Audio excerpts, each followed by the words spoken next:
everybody, thank you for watching. We are here, MUSE TV. We are with an awesome actress, Paula Garces, who's on a brand new video game, Aluna, Sentinel of the Shards, which comes out May 26th on PC, Nintendo Switch, PlayStation 4, and Xbox One.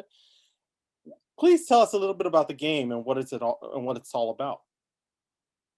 Hi, well, I am so happy to be joined here by MUSE TV, and thank you for giving me some shine and giving Aluna shine.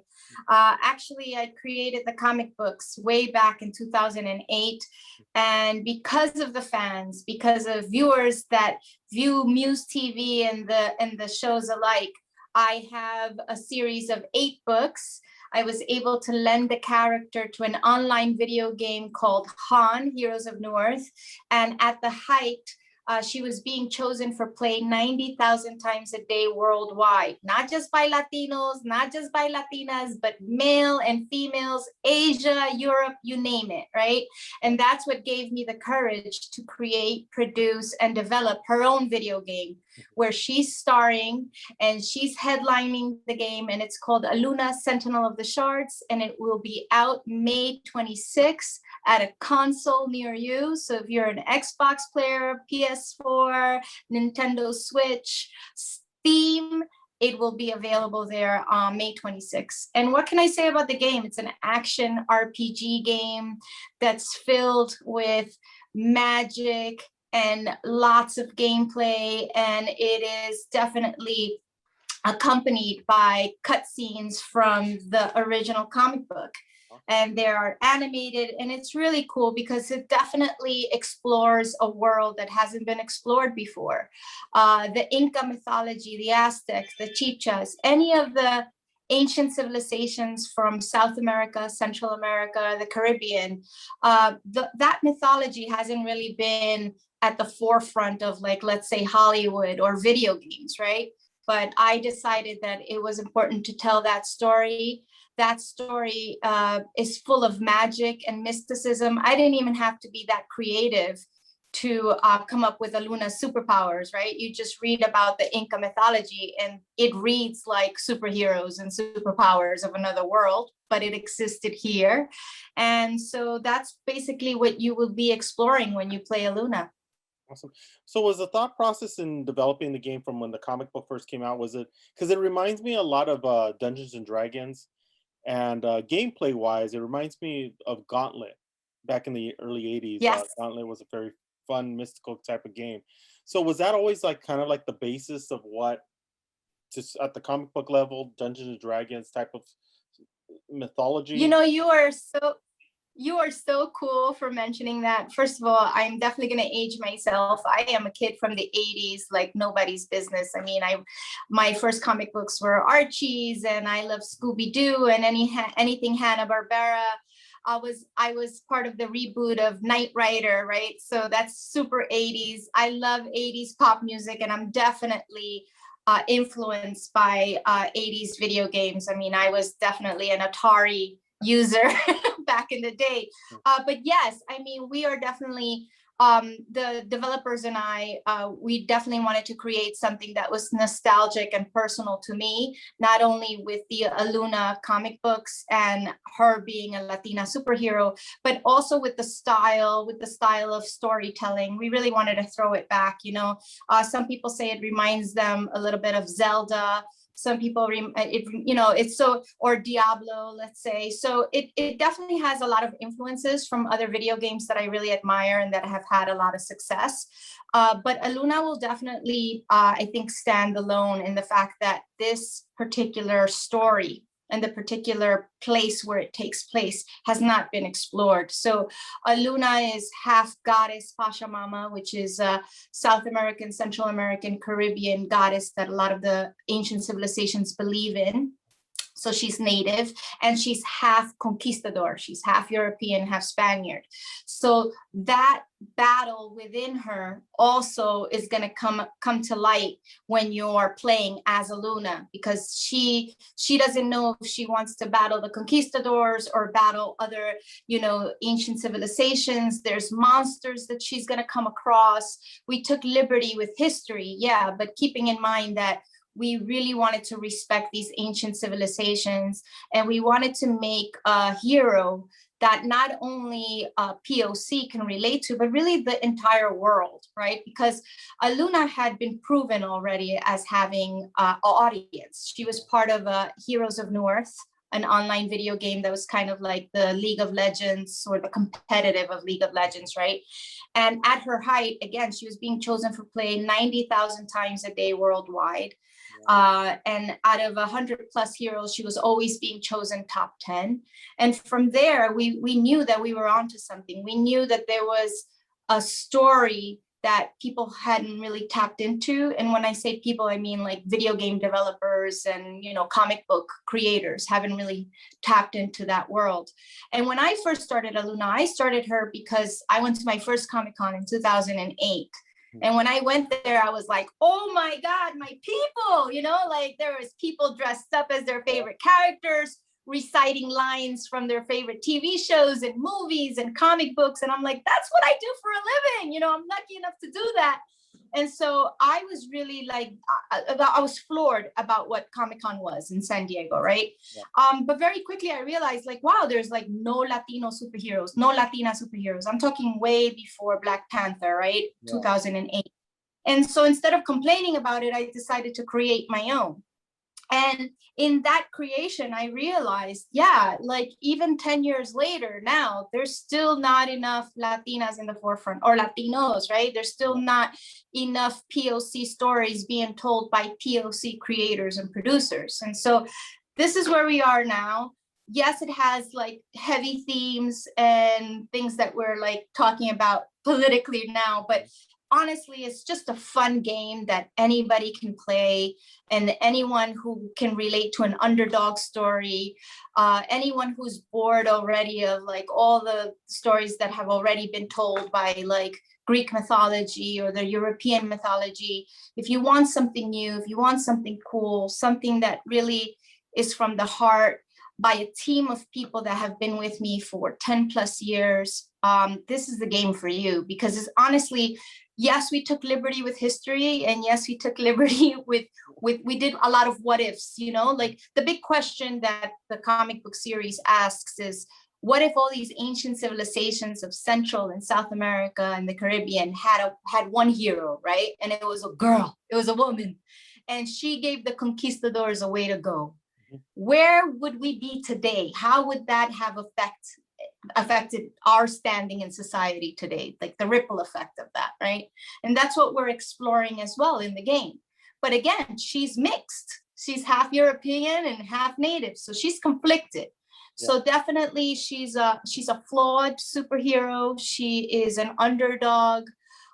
She's also a romantic, right? There's romance, there's action, there's adventure. And like I said, we took a lot of liberty with mysticism and magic. So you might run into a chupacabra or two. You might run into some jaguar people. I mean, honestly, there's dragons, there's everything.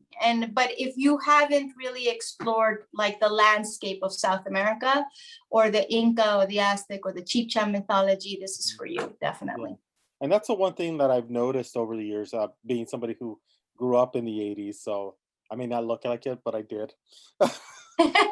You don't.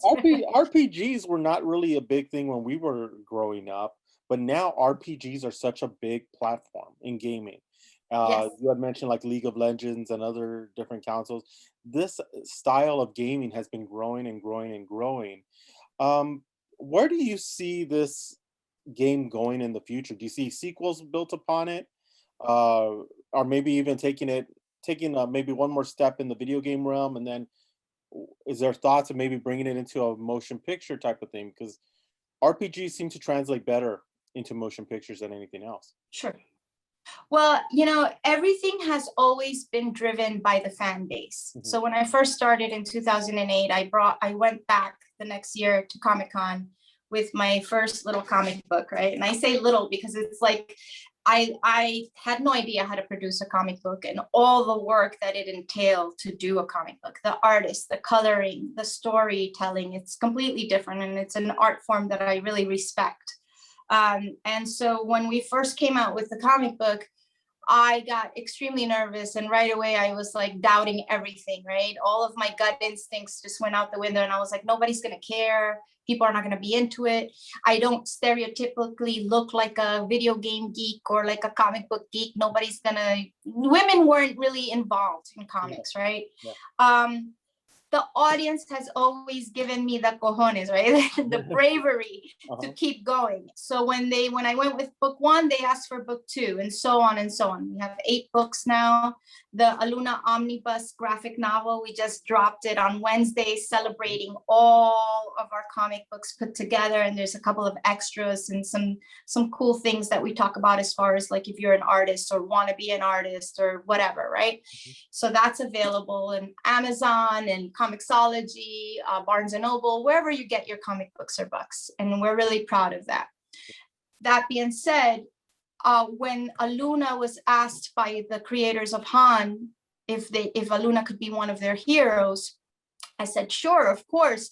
Are you interested in taking my input? And they were. And I really respect them for that, because they asked me things about like not only what she's wearing in her skins, which later on it became big business. I was like, oh, they weren't just asking me what she should wear because I was a girl. They were asking me because it's actually a business decision, you know? And so those were cool things. Weapons, what her power should be, what she should say. They asked me to voice actually the character. So I learned a lot from them. And in learning, I realized that the RPG style was definitely the first way to go. But again, Aluna grows with her fan base. If her fans play the RPG game, Aluna Sentinel of the Shards, May 26th, and they buy it, and their abuelitas and their primos and their tias and tios, they all start buying it. But they ask me for something else, like if they want a first-person shooter or just another different style or whatever, I will try my damnedest to do it, because this business is not only a family business, but behind the scenes, I employ a lot of Latinos, a lot of people of color, and a lot of people that don't usually have opportunities to get into this business. And so that's important to me. It's important to the Aluna brand. And so we've been doing that. Also, I feel like this game, a lot of girls are going to play it with their dads, and their dads are going to be able to like connect with their girls, boys with their moms, vice versa, right? It's going to be something that I think a lot of people are going to really enjoy. So getting back to your question, my dream as an actress first, as a creator, as now a TV director, because I got my first chance to direct television this year. I want to keep going. I hope the audience asks for a TV series, for a movie, for, a first-person action shooter game. That would be amazing. All of that takes a lot of money. It takes a lot of time, a lot of talent, a bigger production. So yes, we're in talks. And my heart, I dream really big, right? I come from Spanish Harlem. I got pregnant at 17. Everyone told me when I got pregnant that I was never going to be an actress in Hollywood, that I was never going to be doing the things that I'm doing today. So I always dreamed the impossible. I always feel like the impossible is always possible. I'm just corny like that, or maybe I'm crazy or delusional, but that's the message that I always try to give young people. And that's the message that throughout all my projects, it's a common theme. Aluna also dreams big. I dream of seeing little girls all over the world playing Aluna and seeing themselves reflected in this woman who's literally just trying to better her people, right? And save humanity as a whole, as she starts to realize what her true destiny is, right? While still being a girl, while being romantic, while looking awesome as she kicks ass, So, and I realized that this is something that is not just important to females. Men love playing as Aluna. They love playing as that was something that I actually learned earlier on, that really in video games, in comic books, there's no gender really. Yeah. Like you can have fun being anyone, and that's the beauty of it, right? It's total escape. And so I feel that the Aluna game, Sentinel of the Shards, it's a good first step. It's a big dream. Don't get me wrong. I am super humbled. I am so excited. My team has worked so hard for so many years. May 26th, we can't wait. It's like, I'm talking to everybody and anybody who will listen to me as far as making sure that this game is successful enough for us to keep going, right? But again, I do see her as a television series, as a movie. And if we need to upgrade, you know, the video game to explore other things, yeah, sure, why not? Exactly. And I'm now, since I know now that it's coming on stream, I get to play it now because I've been waiting already for almost, it seems like a year since PlayStation 5 came out, but it was November and I still can't get my hands on one. So glad to hear that stream has allowed, you're gonna have it on stream so I could play it, because I really do want to get into the world a little bit more and see what it's like, and really get my hands on it. That's one thing I definitely want to. I've seen the videos, I've seen everything, but I want to get my controller and play it and see what. Of course. To get off of the game, the one thing I did want to ask you from earlier this year, on my block, this is the final season. They just announced that this is going to be the 4th and final season. What has it been like to be a part of that show and to be a part of a show that touched a lot of people, not just Latinos, but a lot of people of color through this Netflix series? What has it been like for you? For me, is just a complete gratifying experience in every single way, and I'll explain myself and I'll try to be brief, right? But I'm in love with the show. When I first got the script, my part wasn't at all that big. It wasn't supposed to be the way it is now, right? And but I fell in love with the writing. There was something different about the writing, and what I thought was different was that these kids, yes, they live in the hood, and yes, we have problems in the hood. When I say we, because I grew up in Spanish Harlem, so I know what that's like. And yes, we have our problems of, you know, basically all eco-socioeconomical problems, you know, because of drugs and violence, and because, you know, we're poor, right? Sometimes, not all the time, but sometimes, right? But these kids were their own heroes. And the way they spoke was really intelligent. They read, they cared about school, and most of all, they cared about each other. And that, I was like, that was me. That's me. You know, I wasn't gang banging or selling drugs or whatever. That was me. Yeah, I had to maneuver all those worlds, but that was literally me growing up. I wasn't just into, you know, hip hop and, you know, bachata. I was into other things as well, you know. And so that's what On My Block shows. It shows a realness that other shows haven't showed. And likewise with the parents. Like, for example, my character, Henny, is married to her husband. They have a great relationship. They have 4 kids. They're still together. And they literally make $1 out of 15 cents. And she's just trying to get her kids ahead. And I love the fact that they portrayed a Latina mom like that, because that's literally like 99.9999% of the Latina moms that I know, including my own and my abuelita, and I'm sure yours as well. So yeah, I mean, I was in love with it from the beginning.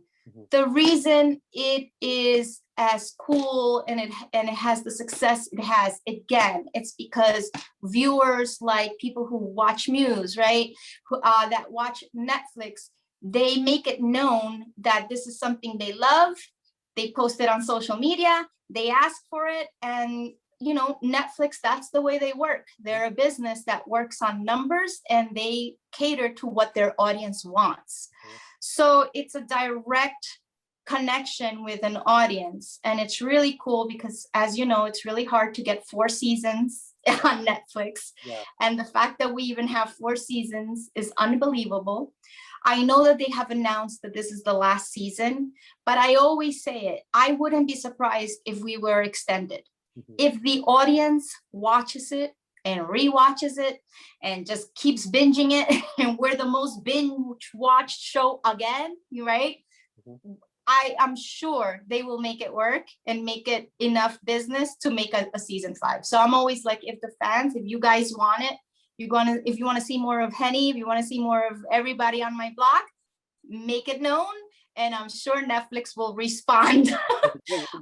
Again, I have to say thank you to Netflix, because this particular season, I don't know if people know, I got my first shot at directing television. I've been an actress in Hollywood for 32 years, and this is the first time anyone has ever given me an opportunity.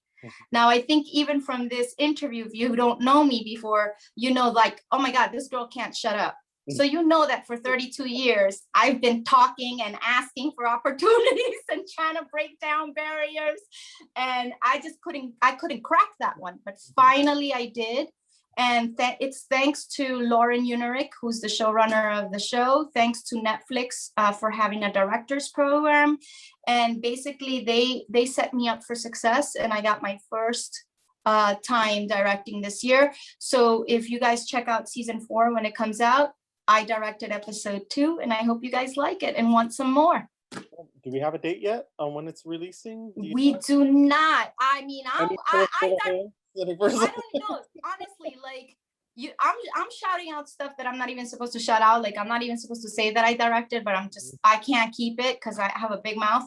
If I knew, trust me, I would say it, but they obviously know not to tell me. Because I would shout it out. Here's the thing.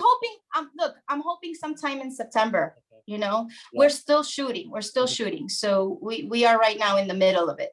And because of the pandemic and COVID, there's been some shutdowns and things like that. So we're still trekking. We're still doing it. Exactly. Well, here's the thing. We need to let people know that there are Latino directors. We need to show that there's other things you could do in this business other than just being the star. There's other things like producing, directing, and I just talked to Carlos Gutierrez yesterday who directed Locked In. I mean, we need to put it out there to show that there is opportunity and there is a chance. That's why what you're doing and what you've done over the years in the film space, the comic book space, and now the video game space, and putting yourself in different genres of the artistic form really opens up and shows people that the opportunities are there. It's a matter of you taking the first step and opening the door. Yeah, I mean, listen, like in 2009, I created a show called the Mundos Look, right? Mundos doesn't exist anymore, so I think Muse will be okay with it, right? Oh, I'm fine with anything. I'm saying they're not competitors anymore. Yeah. And literally, the show was literally what you're doing, right? I was interviewing honestly Latino talent that I was interested in, right? And then, you know, and then at that time it was like Wisin and Yandel and Pitbull and Snoop Dogg and, you know, all these people, right? And I was trying to give light to Latino talent by producing my own show. And so whatever I couldn't get in front of the camera, I definitely was giving jobs behind the camera. So my crew was definitely POC all the way. And you know how hard that is to give Latinos a chance, you know, to be directors, producers, creators, editors, sound engineers, right? So I have definitely been on that train since very consciously, I want to say since 2008. And that was another reason why I decided as well to create Aluna, you know? So I honestly hope, you know, first and foremost, Aluna is super cool. It's really dope. It's not because I co-created it or, you know, wrote some of it. The writers of Assassin's Creed, the video game, helped me write the comic books. So that's, you know, it's going to be cool because it's a la Assassin's Creed, but with a Latina flair, right? Because that's basically what they did. And the video game is just, it's unbelievable. It's a lot of fun. And it's inspired by a lot of the things that you've mentioned. So, I mean, how can it not be fun?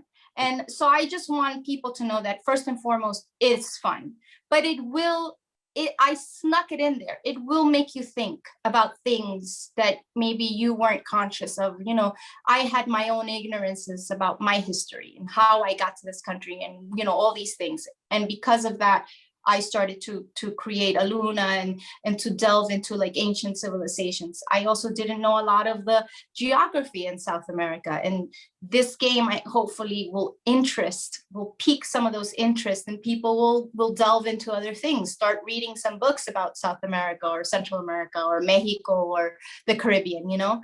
That's that. And as far as everything else, it's like, listen, I hope everyone, not just Latinos, supports this idea and this game and this story, not just because it's something that hasn't been told before, but because it's something that's fresh and new. And I promise you, it's well done. It's taken me a long time to do it. And I've been very conscious that since I'm considered like one of the firsts to do it, that I better do it right? Like if I'm coming out first, it better be good. Exactly. Exactly. So yeah, I mean, that's basically, I said my piece. Exactly. Exactly. And I can't wait till May 26th. I want to get my hands on it. Yes, Paula, thank you so much for being a part of Muse. Really appreciate it. And we look thank forward to you. talking to you later on down the line when season 4, the final part of this on my block, well, final part for now of On My Block. Awesome. We're going to talk more about it. So we look forward to talking soon. I hope your viewers follow me on Instagram, Paula Garces One. I mean, on Instagram, the real Paula Garces. On Twitter, Paula Garces One. On Facebook, the official Paula Garces. Go follow Aluna Superhero. Go to the website, alunagame.com, theworldofaluna.com. Get your comic books and get the game May 26th at a console near you. Exactly. And thank you so much for watching. Don't forget to hit the thumbs up, subscribe, and we'll see you next time here on Muse TV.